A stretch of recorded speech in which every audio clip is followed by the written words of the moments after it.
So as we dive into the standards, we're going to start with this video that's going to be about impacts of computing. Impacts of computing, again, is separated into four sub-concept areas: society, ethics, accessibility, and career paths.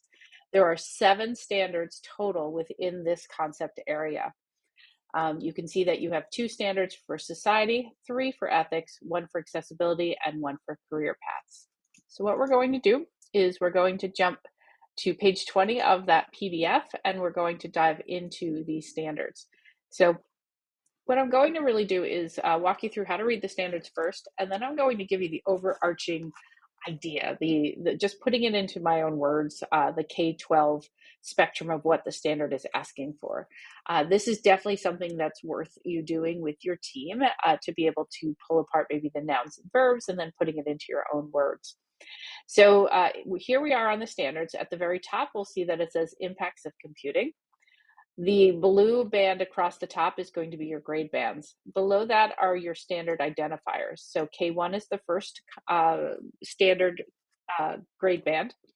And then IC stands for impacts of computing, and this is standard 1.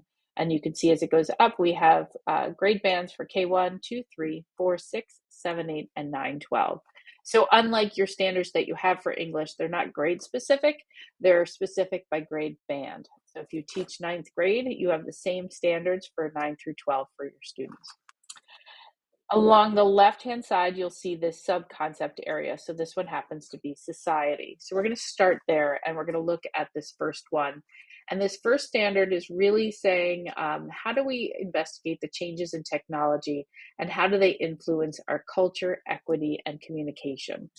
What you'll notice is you'll have the standard at the top, and then below the standard, you'll have a clarifying statement. I highly recommend that you often pause this video to read your particular standard, since I'm giving you the overview for K-12, since we're covering ELA for all grades, and take a look at the ones below and above your grade band as well, as it's going to help you see what students should be coming up knowing and what they should know when they leave to be ready for the next level.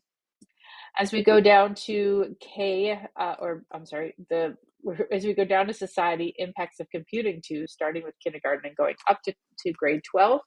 Here we're talking about that as technology use increases, the understanding and revisions of laws and regulations must also evolve.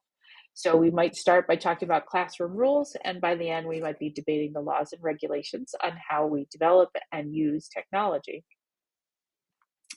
As we move to the third standard, right here, you'll see the number 3.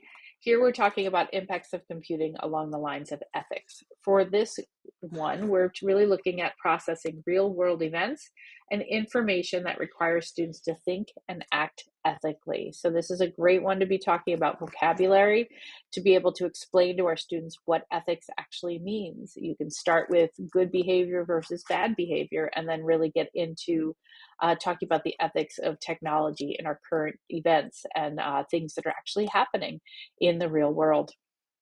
As we get into standard number 4, which is also in ethics that you see at the bottom of your page, we're talking about, with increasing online activity, that students must be aware of the permanence of personal information, as well as the positive and negative results of online presence. So here we're looking at it from a societal lens. Later, when we get into digital citizenship, we'll be thinking about it from our personal lens.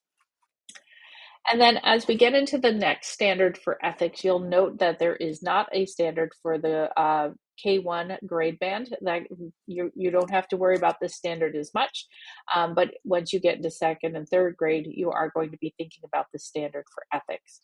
What we're looking for standard 5 is that we're thinking about the ethical computing, that it should work towards inclusion and a bias-free content that is for the good of everyone. So really, we're talking about some of the newer technologies, how they work, what kind of design is happening, is it making sure that it's inclusive, and does it have social good in mind?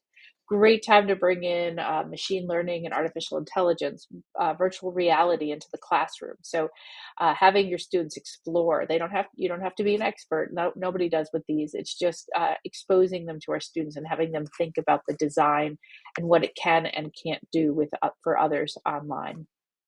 As we move into accessibility, so standard number 6, Here we're talking about creating and editing online resources to make sure that the information is accessible to any audience. So when you post a photo online, that you're using alternative text, that if you have a video, you're turning on closed captioning. You're doing those things that are going to help anyone that has those needs. And then as we get into the last one, which is career paths, here we're thinking about exploring emerging technologies and how they may be integrated into our career choices. So bring back those career days, invite people in from all aspects of life and talk about how technology has changed that job. And talk about the different jobs that are available within technology with just a high school degree, a 2-year degree, a 4-year degree, or beyond. Lots of fun activities you can do with students from a very young age to make these jobs visible. So that is the impacts of computing. Please take a moment and explore these on your own a little further before you dive into the actual resources that we're going to talk about for how they can look in your classroom.